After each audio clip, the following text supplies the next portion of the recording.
আসসালামু আলাইকুম।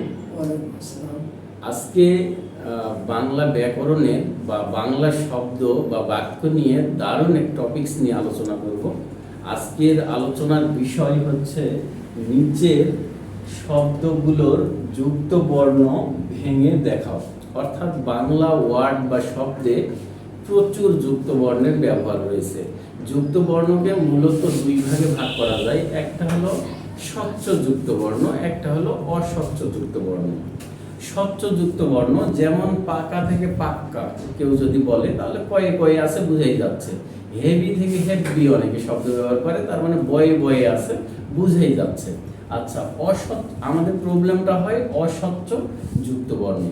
অস্বচ্ছ যুক্ত বর্ণ দেখা যাচ্ছে আমরা একটু খেয়াল করে যদি না পড়ি তাহলে দেখা যাচ্ছে প্রবলেম হয় আর কি।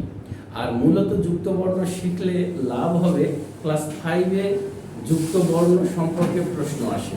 আবার দেখা যাচ্ছে 9-10-এর ব্যাকরণে যুক্ত বর্ণ নিয়ে আলোচনা আছে। অনার্স অ্যাডমিশন বা ক্যাডেট প্রিপারেশনে যুক্ত বর্ণ নিয়ে প্রশ্ন হয়। প্রাথমিক শিক্ষক নিয়োগে যুক্ত বর্ণ সম্পর্কে প্রশ্ন আসে। নিবন্ধন পরীক্ষায় যুক্ত বর্ণ নিয়ে প্রশ্ন আসে। বিসিএস প্রিপারেশনেও যুক্ত বর্ণ নিয়ে প্রশ্ন আসে।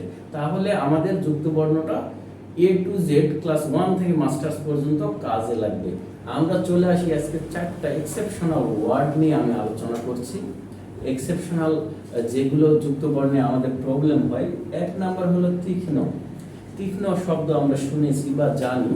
তীক্ষ্ণ শব্দে লক্ষ্য করি যুক্ত বর্ণে এই যে দাগ দেওয়া ক যোগ মূর্ধন্য স প্রথমে হবে, তারপরে যোগ মূর্ধন্য ন। তাহলে তীক্ষ্ণ শব্দে যুক্ত বর্ণ ভাঙা অংশ পাচ্ছি ক যোগ মূর্ধন্য স যোগ মূর্ধন্য ন। ওকে, আমরা দ্বিতীয় শব্দে চলে আসি। ওয়ার্ড যেটা লিখেছি লক্ষ্মী, অর্থাৎ লক্ষ্মীপুরও বলা যেতে পারে। রাজশাহী লক্ষ্মীপুর, ইংরেজিতে লক্ষ্মীপুর, বাংলা লক্ষ্মীপুর। এখন লক্ষ্য করি লক্ষ্মীপুরে যুক্ত বর্ণে ক যোগ মূর্ধন্য স প্রথমে হচ্ছে, তারপরে যোগ ম ফলা। এটা আসলে ম ফলা কিন্তু সংক্ষেপে ম লেখা হয়েছে। আমরা লক্ষ্মীপুরের যুক্ত বর্ণ শিখে গেলাম। 3 নাম্বার লক্ষ্য। আমাদের এই কাজটা কি লক্ষ্য হওয়া উচিত বা উদ্দেশ্য হওয়া উচিত। এখানে আমরা পাচ্ছি ক যোগ মূর্ধন্য স।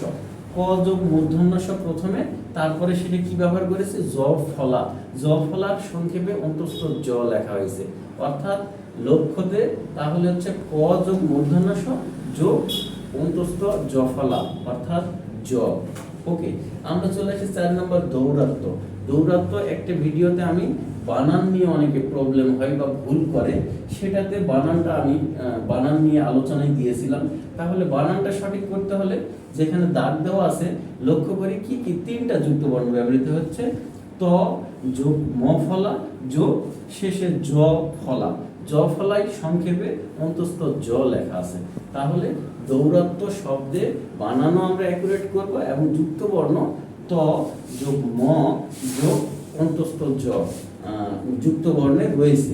তাহলে আমাদের যুক্ত বর্ণ লিখতে হলে আরো 2টা কাজ আছে। যদি কেউ ভালো যুক্ত বর্ণ শিখে সুবিধা হবে মোবাইল টাইপিং।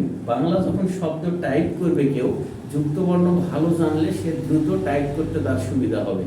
সেখানে কিন্তু যুক্ত বর্ণগুলো এভাবে মোবাইলে থাকে না। আবার কম্পিউটার যারা টাইপ করে তারা 100% যুক্ত বর্ণ আগেই শিখে নেয়, না হলে কম্পিউটারে টাইপ করতে গেলে কিন্তু যুক্ত বর্ণ সে লিখতে পারে না, তখন শব্দ লিখতে পারে না।